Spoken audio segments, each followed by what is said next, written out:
Hello, I'm Jennifer Martain, author, consultant, and idea generator, and you have found the Creative If podcast. If you've ever thought, oh, I'm just not creative, or found yourself frustrated and uninspired by a task, a project, or, the world, this podcast is for you. I believe that creative empathy is the key to inspiration and problem solving. And in today's bite-sized solo episode, I'd like to explore sticks. I know, bear with me, okay? Where this topic comes from actually started a couple of years ago. I remember reading about a social experiment, and to be perfectly candid, some of the details escape me, so I'm just going to relay what I remember from it. This is what influenced me. So I remember reading about this social experiment where the researchers gave participants a simple structure composed of sticks.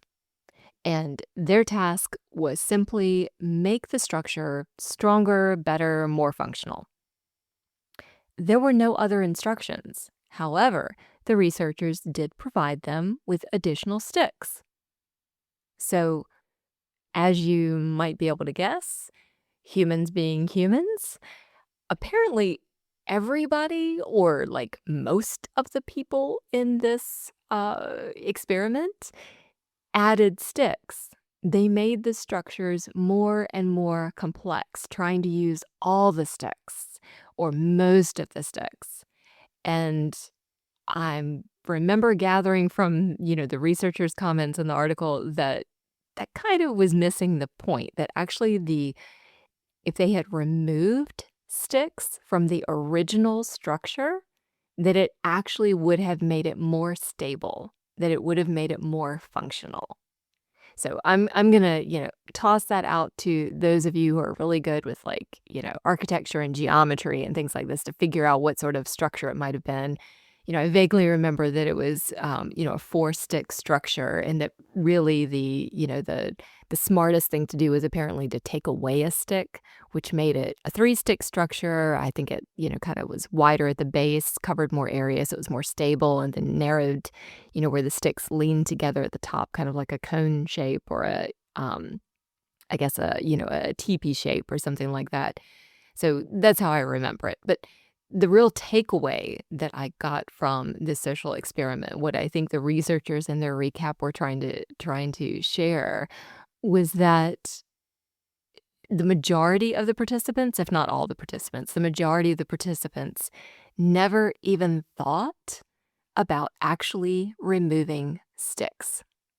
And that is something that with every year that goes by, and as I get older, I got white hair. I'm 53. As I get older and am, an author and trying to write more books, and I wanted to start a podcast, but it's another thing on my list. And then, there are things like communicating with your subscribers by email, and, oh, don't forget, you really should be doing social media. And, oh, I love design. I think I'll make my own covers. And, oh, I know how to use Adobe InDesign. I'm going to format my own books. And I happen to be good at editing, so I'm going to edit my own books. Just basically, I keep adding more and more sticks to the career of being an author. And that made me think that maybe I wasn't the only one, that maybe this was a good topic to share with y'all, because when it comes to our own creative projects, or problem solving at work, or problem solving in our relationships, or just in our daily lives, whatever it might be. How do I cook healthier meals? Do I need to buy more and more ingredients in these really complex recipes? Or maybe I don't. Maybe I just need, some brown rice, an avocado, and some fresh tomatoes. Whatever, right? I'm not a cook, as you can tell from that example, but it sounds pretty tasty to me. But, I digress. Anyway, so this is where the topic came to me. It keeps reoccurring in my life, and I thought maybe someone else might find it useful as well. So let's explore it just in a few minutes, and then I have some tips that I have been working on for myself that I'll share with you, and hopefully they're helpful. And if not, I want to hear definitely. Like, please let me know, and then let's revisit this topic again because I really don't think I'm the only one. Okay, so if you're still with me, let's start with what exactly are sticks? And I think that will make a lot more sense. So when I think of sticks, you know, your typical like, hey, the branch broke, the twig broke, there's, a piece of wood lying on the ground. That's a stick, right?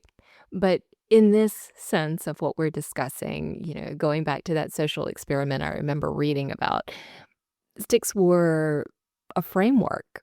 They were a structure. They were building materials. Um, but they're also tools in our lives, right? They can be, a stick in actual physical sense. A stick can be a lever. It can be a lever to, poke under the edge of a big rock and push down on that stick and you move the rock, right? Physics 101. It can also be fuel. Sticks can be, you know, they can be in the sense that we're discussing, sticks can be something that we can ignite. Our creative spark can ignite a stick and it's fire. It's more energy released. Um, and I'll also throw out there, sticks can be in the sense of sticks and stones, right? The whole sticks and stones as a negative. But I don't think so. I think that sticks and stones, I would prefer in this sense for us to think about it as building materials because even a negative, even someone, say throwing shade at you or, tossing out, an insult, the whole sticks and stones thing. Um, Maybe those situations, those insults, those confrontations, they might actually still be useful.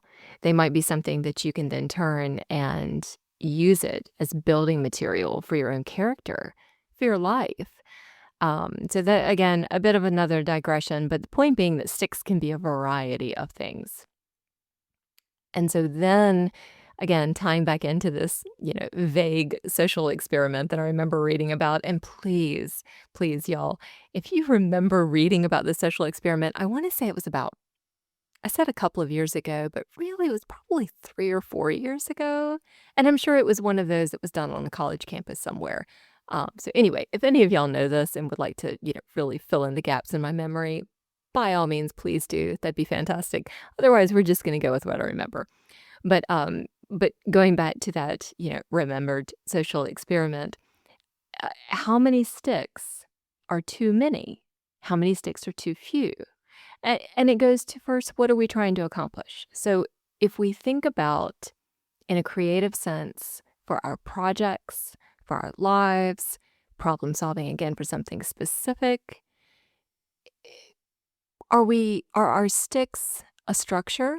Are they a framework that support us, that support someone else, that support an outcome for our project?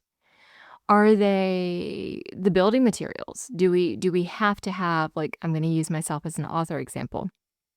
I have two writing programs that I personally prefer. I use Scrivener and Atticus. I like both of them for different reasons. Um, but when I'm writing my stories, I often type directly into one of those two programs. I also write longhand in my chicken scratch that's only legible to me, just pen and paper, scraps of paper, whatever. And I also have a really handy dandy little throwback to old time word processors called a free write. Love those things. And I use my free write traveler as well. So I have, a laptop, a free write, two software programs, paper and pen, and I even play around with dictation. So those are all tools. Those are all sticks to help me get words in a book written, to get my stories composed, to share them with the world. Well, actually, that's a whole nother set of tools to share them with the world. So pause on that for a second. But the question is, do I have too many sticks? Are those sticks distracting? Do they keep me from actually having a simplified way a perhaps even more coherent way to translate my thoughts and my characters' voices into the written word. And for myself, I would say, no, they're not. Like these actually work for me. But using that as an example, whatever, creative project you're working on, or again, problem at work, that sort of thing, like think about that for just a moment. Sometimes I remember back in my 9 to 5 cubicle days, which I hope I never revisit. But I remember those days, and I did a lot of sales and marketing related work, and in the cubicle setting, upper management would often filter down these lovely, well-meaning, like I really do think they really tried to help us, but these well-meaning tools, new software, new reports, new spreadsheets, new ways of tracking, new ways of being accountable, and they were just more and more sticks. And I ended up spending, and not just me, my colleagues, like, we would end up spending more time learning to use those sticks and actually using those sticks just because the sticks were there and we were expected to use them. We spent more of our time and energy and brain power on using and maintaining sticks that we didn't ask for than doing the job that actually was going to accomplish what management really wanted. So, sales, advertising campaigns, that sort of thing. And I think that's probably an example that any of y'all out there listening to this who do work, in a cubicle or an office, you can probably grasp that one. So again, sticks, too many or too few. Um, do the sticks overwhelm us? Do they dull our appreciation? Um, that's something else. So let's think in terms of maybe you are an artist presented with a blank canvas and you have a palette with the most beautiful paint colors you could choose from. Let's say it's a beautiful, you've got all of the master quality tubes of oil paint just lined up, ready to go. Blank canvas.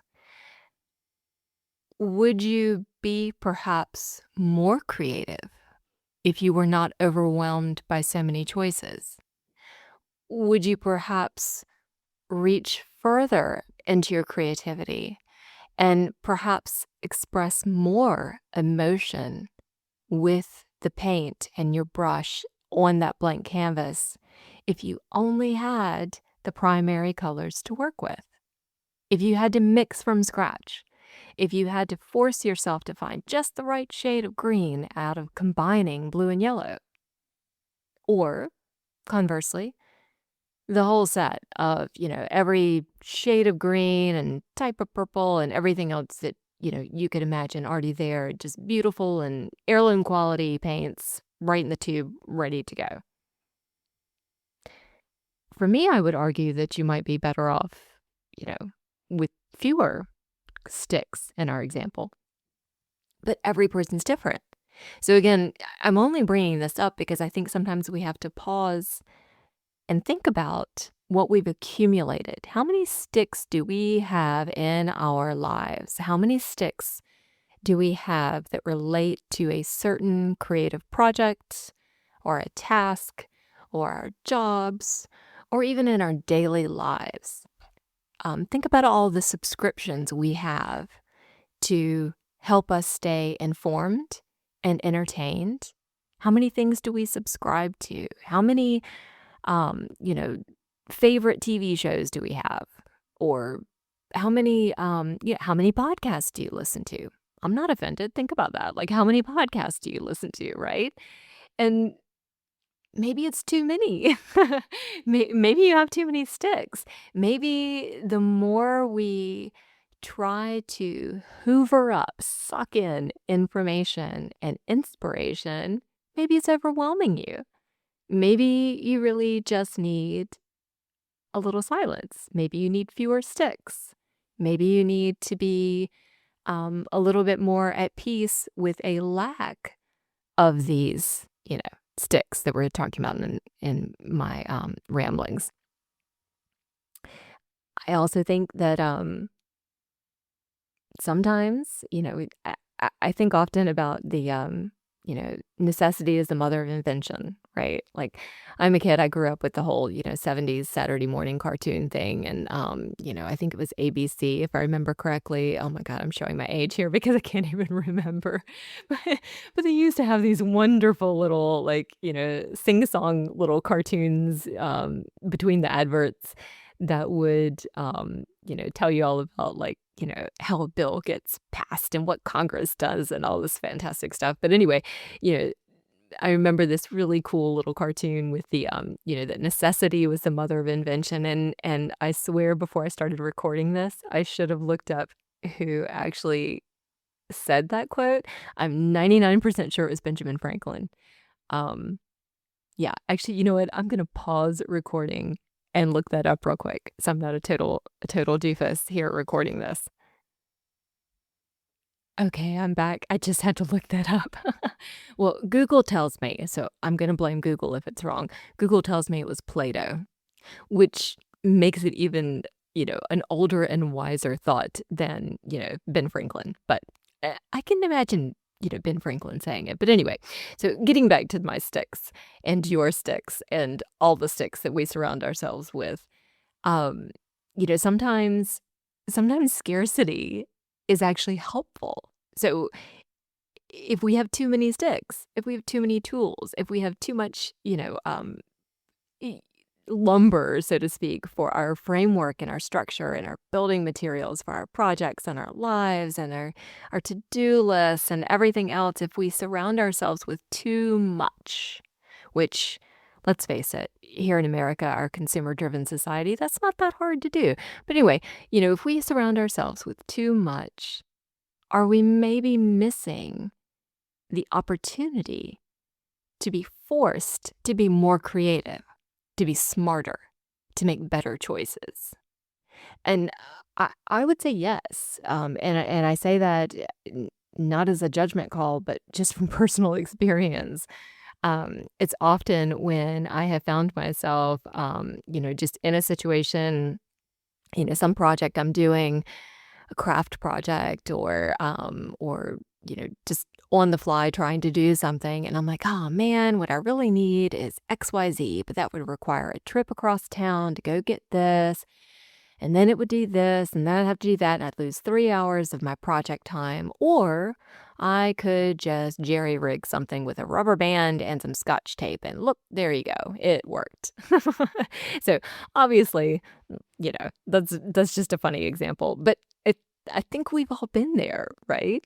And I think that is just something that occasionally all of us, we mean so well, but I think we just miss the point that if we removed sticks, we might find that we rise to the occasion, that we can create better and stronger and more functional structures or projects or, completed pieces or problem solve in a way that's helpful. So, one last thought about actual quantity of sticks. I just want to kind of point out too that sometimes, sometimes it's human nature, I would say, to only want to share our resources if we have too much. So maybe we feel that sense of scarcity sometimes with our, sticks in this example, and we think we need more of them. We need to accumulate more of them before we feel safe sharing them and collaborating.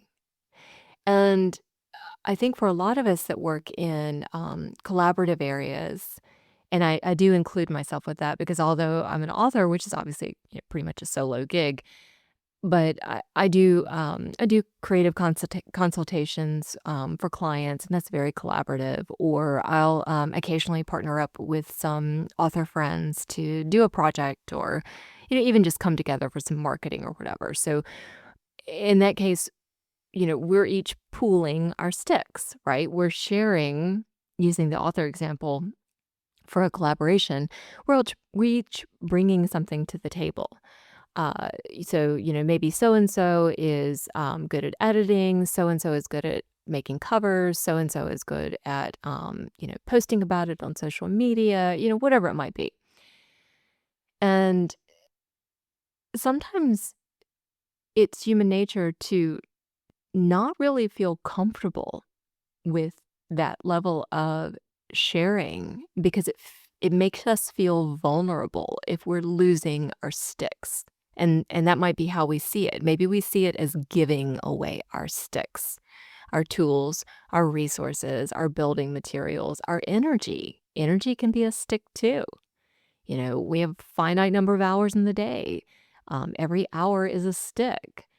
And and so going back to whether you can have too many sticks or too few, again, every situation's different. I'm just this out. I mean, I'm covering this in this podcast really just to kind of, I think, put a spotlight on it in a different context and see if maybe something about this resonates for you as it does for me, based on that social experiment that I vaguely remember, that I read about a few years ago.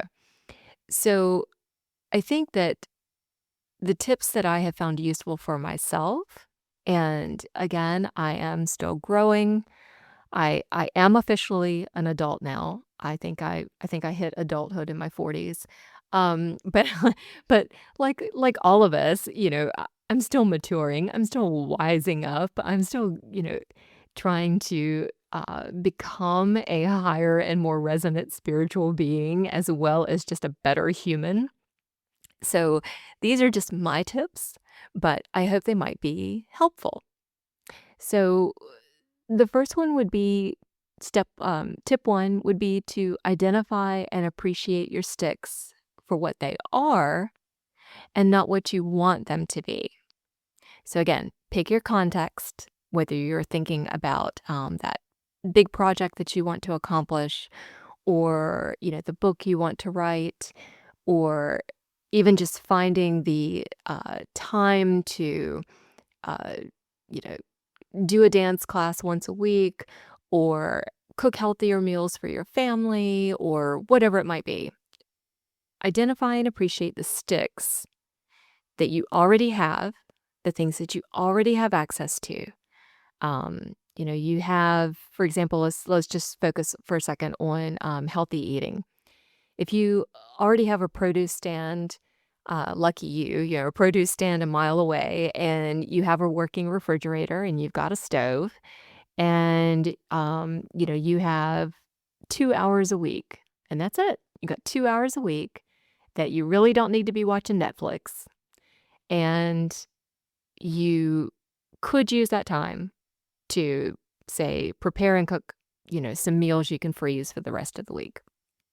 Well, if the produce stand, your refrigerator, your stove, and your 2 hours are your sticks, then rather than necessarily looking at them as limitations, again, necessity is the mother of invention, instead of looking at them as limitations and, oh, I only have those sticks, maybe what you really have is an opportunity to avoid the drive-through, to avoid calling DoorDash, to avoid yet another frozen meal.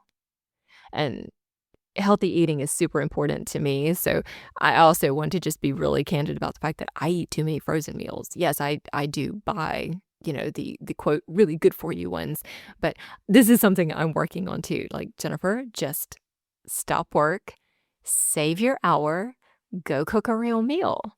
And, in my hours in the day, my finite number of sticks, it would make more sense for me, and perhaps for you too, to say, okay, you know what, this whole week, I got 2 hours. That's not a lot of sticks. I have 2 hours. What can I do in 2 hours that will make my diet healthier and more nutritious?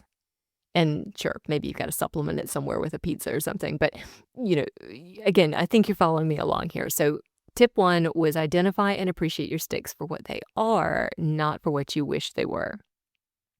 The second is, it always goes back to empathy with me. Use empathy to consider what those sticks may offer that you haven't considered yet. And I think we kind of just touched on that a second ago as I was rambling, but um, you can create a strategy and build a stronger structure from your sticks. Look at them in a different light. Don't necessarily have or be willing, I think is the key there. Be willing to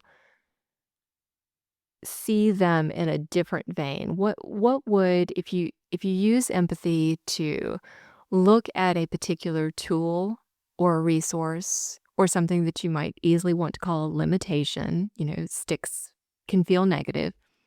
If you can empathize with it, like play that thought game and think about what it wants to be for you, what it wants to share with you.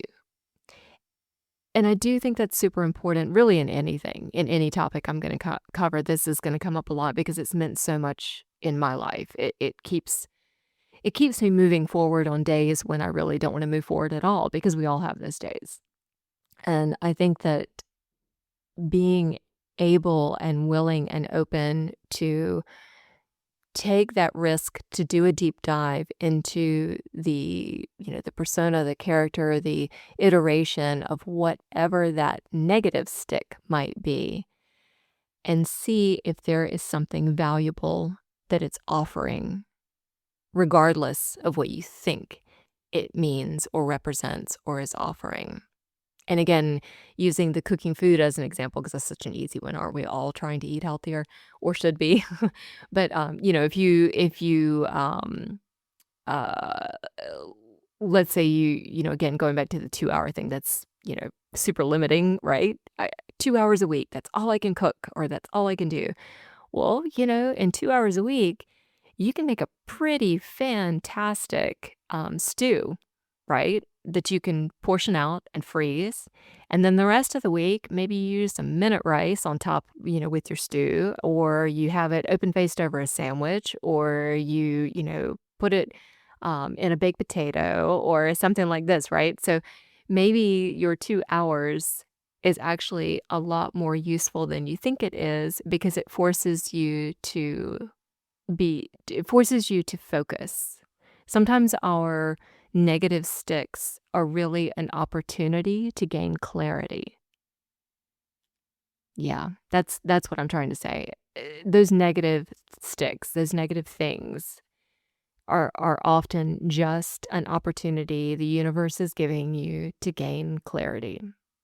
At least it is for me. So I'm going to move on to the next step.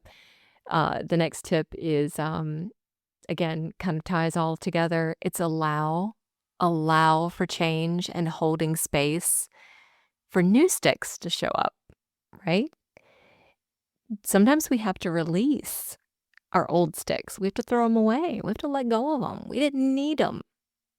Again, whatever the project or your task or your hope or your endeavors might be, again, whatever your sticks are representing in your own personal scenario, maybe you've got too many sticks. Maybe they're outdated. Maybe they're really not serving you the way a new stick would. And I think that allowing for change is sometimes scary. And sometimes it can also be a little manic. So only you know yourself.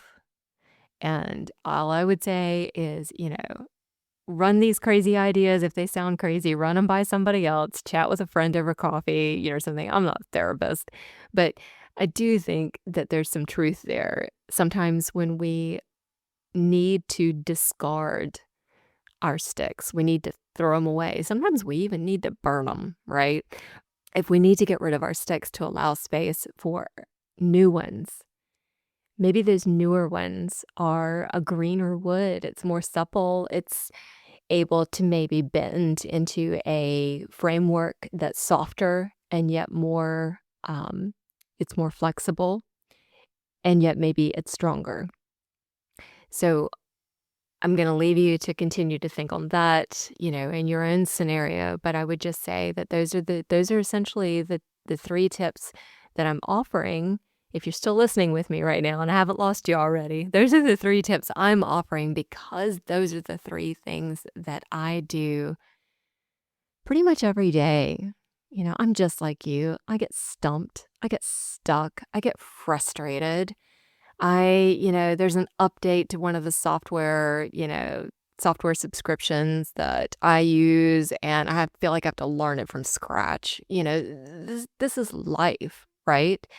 But it's a good opportunity every time. And that's what I try to think about it as. It's a good opportunity to really evaluate whatever my current problem at the moment is, even if it's just how do I get more words on paper because I'm releasing a book on May 4th and I'm still finishing it.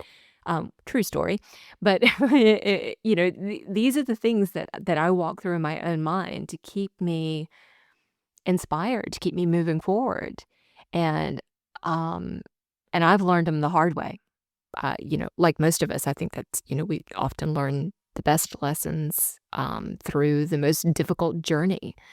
Uh, I don't know well, actually, I do know that not all humans are like that. Some of y'all are just, I'll say it, some of you are smarter and wiser than me, but I have learned mine the hard way, which is, I think, why I'm so compelled to try to share in case something might be helpful. So, quick recap, the 3 tips that I do that might work for you. Identify and appreciate your sticks for what they are, not what you want them to be. Use empathy to consider what they might offer that you haven't considered yet. And allow change. Hold space for new sticks. Release some old. And don't be afraid to experiment.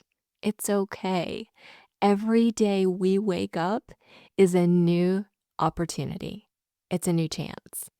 If we wake up, we got another chance. And that's a miracle, isn't it? So I think that's probably plenty. This was maybe longer than I meant for it to be. I think I might have to stop calling these bite-sized solo episodes, but I hope there was something of value. I would really love to hear from you. I'd love your input. So if you go to thecreativeif.com, you can leave me a voicemail right there in your browser, your internet browser. You can leave me a voicemail and just tell me what you thought. You can make a suggestion for a new episode. You can tell me what that social experiment was that I vaguely remember, but this is what I took from it. I would really love to hear from you. So please go to thecreativeif.com and leave me a voicemail. And if you sign up for the newsletter that I send out, then you'll get new episodes right in your inbox. And I also, as this continues, these episodes will become more regular and more frequent. I am, and I'll just pause here to share a bit more about my book. I should be talking about that, right? I am an author, right? I should be talking about my book. Isn't that sort of like my job to promote my book? But I do have a new fiction novel coming out on May 4th. It's called Like Moonlight on Water. It's book 2 in the Daughters saga. It's a sequel to my first novel, Daughters of Men. And, as a genre, I don't get hung up on genre. It's paranormal meets science fiction, women's fiction, and this second book, it's in the series, but the second book really has a lot more romance in it. Um, because it deals with soulmates and parallel worlds and what if. And there's an alien in there, I'll go ahead and tell you that. And it's psychic suspense. I mean, oh my goodness, like it's got a lot. So anyway, there's enough of that. But yeah, I'm finishing it up. It's going to be released May 4th. I'm super excited. This book is long overdue. It's my 5th book, but it's the second one, or it's the sequel rather to my first, and there's been too long of a gap. But I needed to continue to grow I think as a human. I needed to continue to grow in the few years in between the 2 books before I was really ready to finish this one. And I love it. I love it so much. I hope you love it. So anyway, I'm going to let you go for today. So yeah, that's it. Go to thecreativeif.com, sign up for my newsletter, leave me a voicemail, tell me what you thought. And I also would greatly appreciate if you could, follow, like, subscribe, tap a little heart, wherever, however you're getting this podcast. If there was some value to you, I'd really appreciate that little cyber sign, like, hey, I liked this.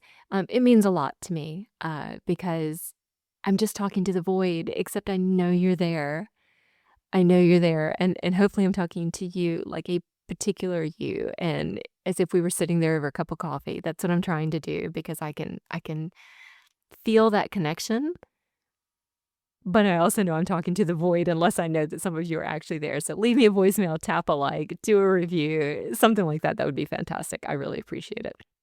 So me and my pile of sticks are going to wrap it up here and get back to work on writing this novel. But I will be releasing another episode hopefully soon. I want to get them to be weekly, but I can't promise that until I get this novel done. But anyway, thank you for being here today, and just know that I am sending you the best energy. I have tons of energy. I'm a very energetic person. I am sending you the best for your problem solving and your creative projects. And I wish you the best. And if you're in the Northern Hemisphere like I am, happy spring, because it's a happy spring. So go forth, do your stuff, and I will talk to you next time.